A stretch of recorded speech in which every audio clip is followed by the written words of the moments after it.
the Business Savvy Singer. Hey there, and welcome to the Business Savvy Singer podcast. I'm Dr. Greta Pope, and I'm so glad that you're here. This podcast is dedicated to vocalists and to those who love them. We interview singers who are working professionally to get a glimpse into their lives and celebrate their personal journey to success. Join us weekly to learn how to move your career forward. Get tips and recommendations to help you realize the career of your dreams. You're listening to the Business Savvy Singer podcast, brought to you by theprivatemusicstudio.net, providing online education to build sustainable careers in music. Also, Eternal Wolf Music, producing audio for every need. And Greta Pope Entertainment, for the finest in entertainment. Hey there, and welcome to the Business Savvy Singer podcast.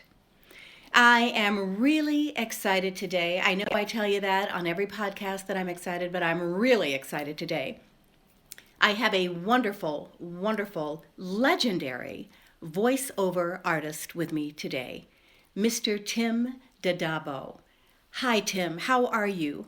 Hello, Greta. How are you? It's so nice to be on this with you. Oh, I am so delighted that you have agreed to do this with me. It's so exciting. You know, people ask often about voiceover work, and it's such a great area to work.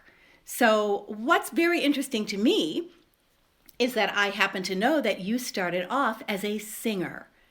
So, Right. I want you to tell me a little bit about where you're from, how you began singing, and then how that morphed into voiceover work for you. Well, I come from a family of singers. My Okay. mother was a brilliant singer. Okay. And, being that we were raised Catholic, we started singing in church. The whole Okay. family pretty much did, because Okay. my mom was the singer. Yeah. So not wanting to stay with just choir music and then, of course, choral music once I got to high school. Yeah. I started a rock band, and I was the Wow. lead singer for the band. Cool. Upon getting out into the world, a friend of mine was in the audience, and he came up and said, "Dude," he goes, "are you doing jingles?" And I said, "What'ls?" He said, "Jingles." And I said, "No." He said, "You should be." He said, "You sound like every singer of the band you guys copy." Wow. So he goes, they could really use somebody like you. So I went to Ron Steele, who I'm sure you know well. Yep, I do. And I talked to him for a long time, and he set me up with the guys from Comtrax. Great. And I went in there to make a demo. Well, I also happened to be acting the entire time I was singing. Oh, okay.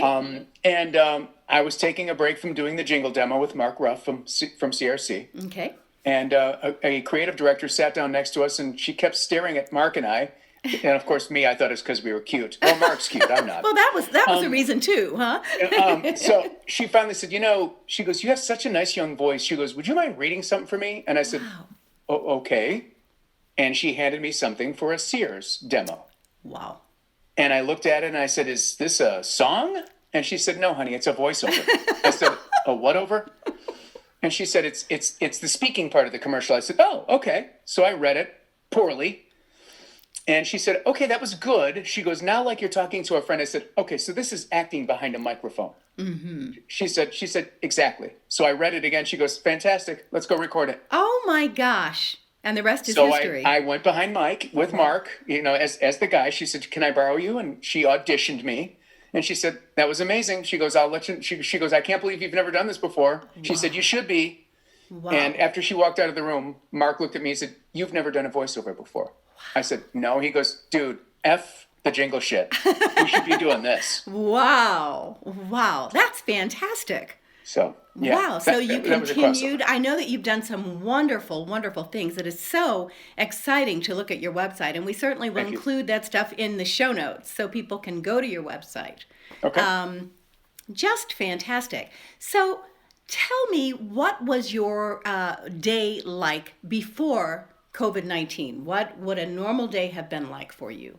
I got to say, other than, having to be booked in a actual studio, Greta, I've been recording from home for probably 20 years. Yeah. Because of proximity to the city, first and foremost. I mean, Yeah. I live way outside of the city. Yeah. So I was one of the first knuckleheads to put a recording studio in my house. Wow, that's great. And my agent was like, you can't have a recording studio in your house. How are we going to get stuff? I said, I will email it to you. And great. slowly but surely, of course, as we all know, that became the norm. That's right. But, so yeah, before COVID-19, I was recording, and the reason why I did this is because my what's next, as you and I spoke about in our last get together, Yes. my what's next was promo and Yeah. TV narration. Yeah. So very few of the studios, unless you're in Los Angeles, very few of the studios allowed you to pay for they weren't going to pay for a studio. You damn well better have a studio in your house, and it better be broadcast quality. Yeah. Yeah. So slowly but surely, I started to build my own studio. So that part hasn't changed. What has changed, of course, for all of us is things have slowed down. Yeah. Yeah. I know you're a staunch union person. Yeah. They are using more non-union talent and financial Yes. core. Yeah. And the producers themselves are doing the commercials. That's right. So That's that right. part has changed. Yeah. You know, Yeah. so things have slowed quite a bit. Yeah, and that makes it challenging. So Yeah. so talk to us a little bit about what the studio in your home is like. Is it in a separate room? I mean, just exactly how have you set it up? Okay. Yeah. Each of my spaces, my house in Florida and my house here in Chicago, especially this room, this is built out like any booth would be. I literally had them float the ceiling, float the walls. What that means is they decouple them, so nothing is touching the rest of the house. Okay. I'm also down in my basement in Chicago, so I have a concrete wall this way, a concrete wall that way, and these walls around me are all floated. Okay. Meaning they're super thick. They have 4 pieces of drywall on each side. Right. Then there's an air gap. Yeah. Then there's the exact same wall on the other side. Yeah. Yeah. Do you remember Joby Cerny? Yes, Cerny American? absolutely. Yeah. That's Joby's door right there. Oh my gosh. When he sold, I bought his doors. Oh wow. Because they're ridiculously heavy studio doors. Yes. So yeah, this room is built out. My room, it's pretty much the same thing down in Florida. In Florida, I have a booth. Here, as you can see, I share the room with everything. Yeah. So I have to cut the speakers when I'm recording. Yeah. And then record. Wow, that's great. Is that you receiving messages? Yes, it is. Okay, very good. It is. Ding. Like, yes. Am I getting dinged on this poor person's show? Okay. But that is fantastic. It's very exciting. Very Right. exciting. And it's so wonderful that you're able to go between your two homes. And that is something that Tim and I were talking about just briefly before we began the interview. I also have 2 homes, and I've been wondering how to do that. Right. How to be able to have, 2 studio setups that are going to, produce the same quality sound and so forth. So Yes. that's pretty exciting. And just so people know, especially if you're newer or new to this business, it doesn't have to be this. I did it because I'm a nerd, and because I do work from here a lot, and it's got to be broadcast quality. Yes. And most rooms will have to be, but at least when you're getting started, a quiet space in your home, like the best place to go is in a closet. Yeah. Yeah. So if you've got a large enough closet that you can walk in, you can go to the local U-Haul, buy brand new moving pads, and hang them all over the room. Yeah. Get a good mic. Yeah. Very important.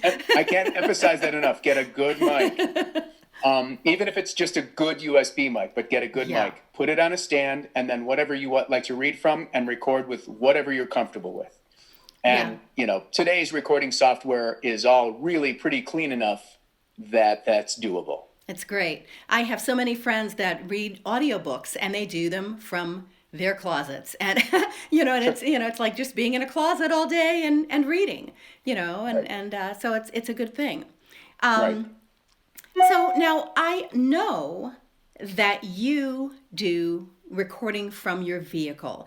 I was talking with you the other day, and I understand that if you're out for a bike ride or you're out for a run and you get a call from your agent needing you to do something, you get into your car and you record it. So tell us a little bit about that.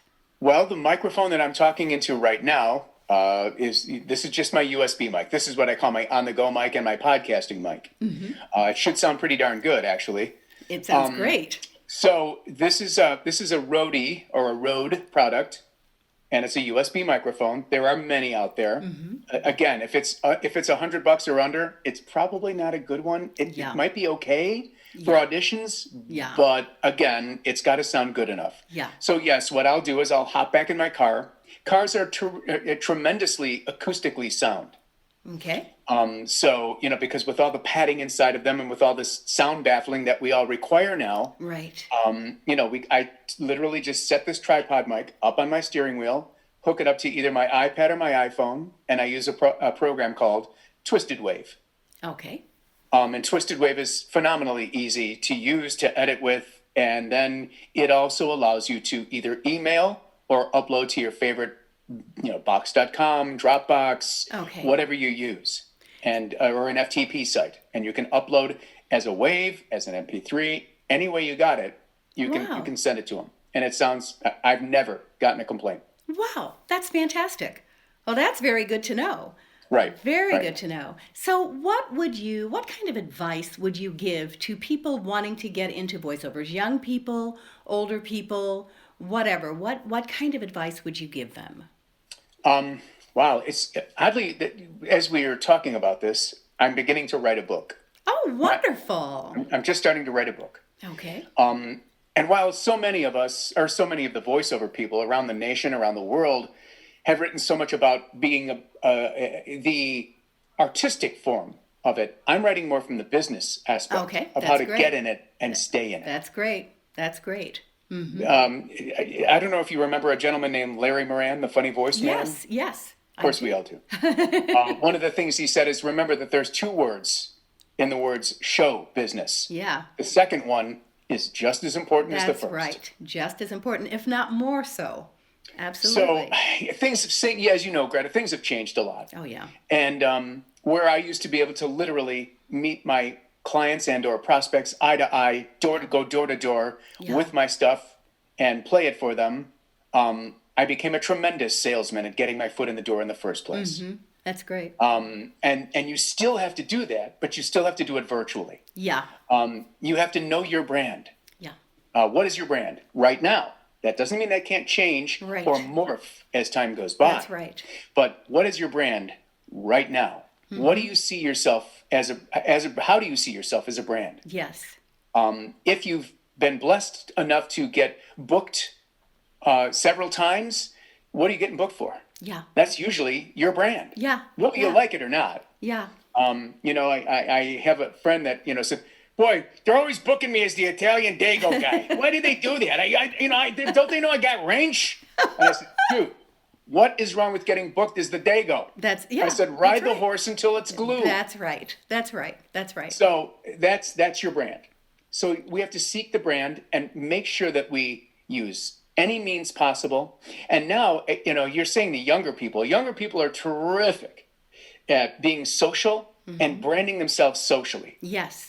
It might just be something that has nothing to do with voiceover. Voiceover just happens to be something you're into too, or breaking into. Yeah. I don't know if you watch CBS Sunday Morning, but there was a young woman who started posting pictures of geometric pies. Wow. And they're so amazing that people are like, holy crap, you got to see these pies. Wow. She now has a book and has a bestseller. Wow. And she's branded herself in this way. Yeah. So it's the same thing. Okay, so what kind of voiceover am I? What kind of brand can I do? And what kind of stupid things can I do? Greta, I don't know how well you know me way back when, but my thing was, okay, how can I get in front of everybody's face and stay there? Yeah. So as soon as I met them, as soon as I did a session with them, I always made sure to have a lead behind. For me, because I have this unusual name, my demos were all called Dadabo by Dadabo. I love it. So I wanted a leave behind for them. And my wife said, she was a shrink at the time. And she said, everybody always grabs the bubbles on my desk. Maybe bubbles. And I said, wow, that's it.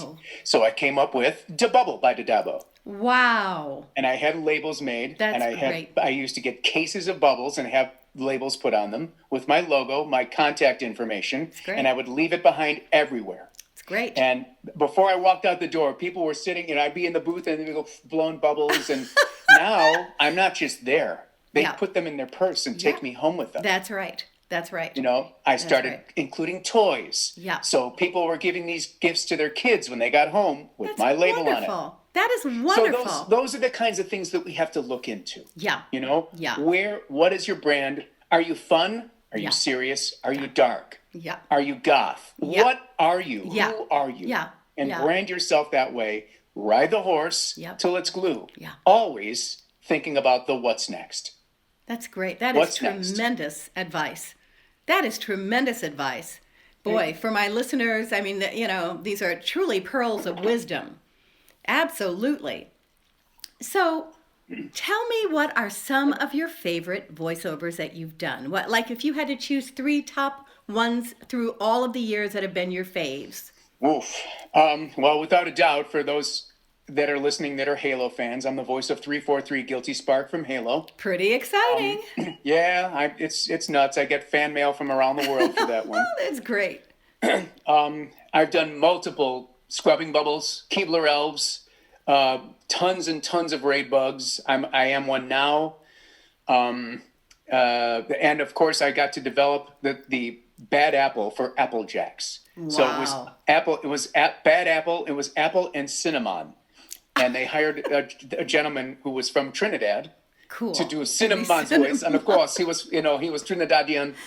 Jeffrey, I don't know. Great. I don't remember Jeffrey's last name, but he was brilliant. And we used to play off each other. Wow. He was in LA and I was in Chicago. I got to meet him once. Wow. When I was in LA. And the funny thing is, he looked just like his character. He looked like a tall stick of cinnamon with dreadlocks. That is hilarious. Oh my gosh. That's great.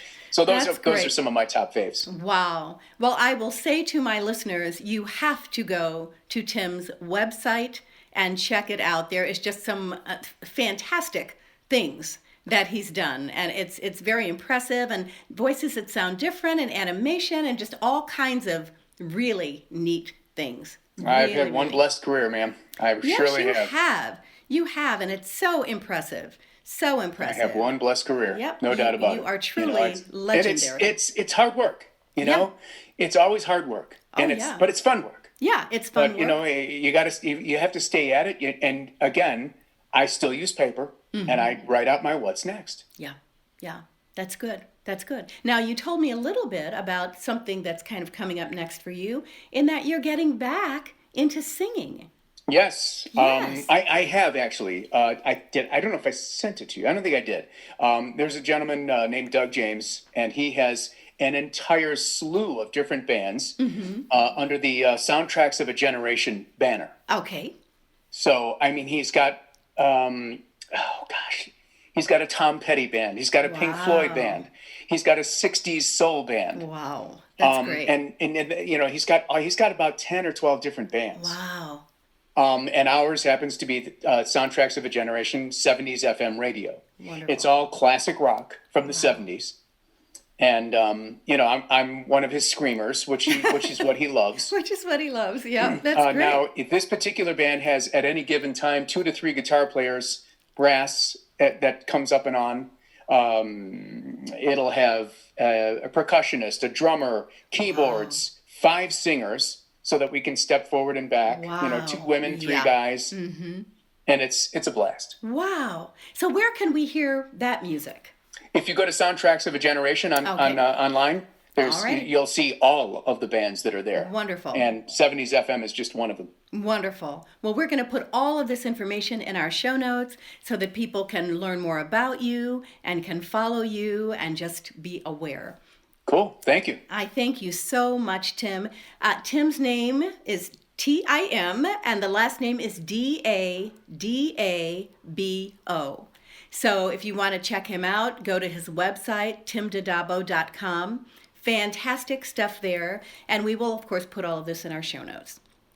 Tim, thank you so much for joining us. This has just been such a delight and a pleasure and an honor for me to have you on this podcast. Thank you. Greta, thank you too. I'm honored that you asked me. Well, absolutely. Thank you so much, and wishing you much, much, much continued success. You as well, my dear. Thank you as well. you. And all of you out there that are listening.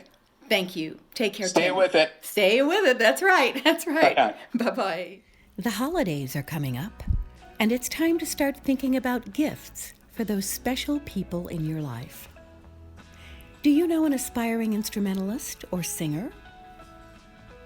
Take a moment to head on over to theprivatemusicstudio.net and check out the many offerings.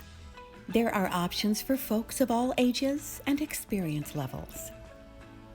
Put a smile on someone's face with a gift of music. The Business Savvy Singer podcast is brought to you by theprivatemusicstudio.net, Eternal Wolf Music, and Greta Pope Entertainment. Let us know if you know of a singer who is having great success in the music business. We'd love to share their story and their journey on this podcast. Send your emails to info@gretapope.com. We've had a great time with you today. See you next time on the Business Savvy Singer podcast. The Business Savvy Singer.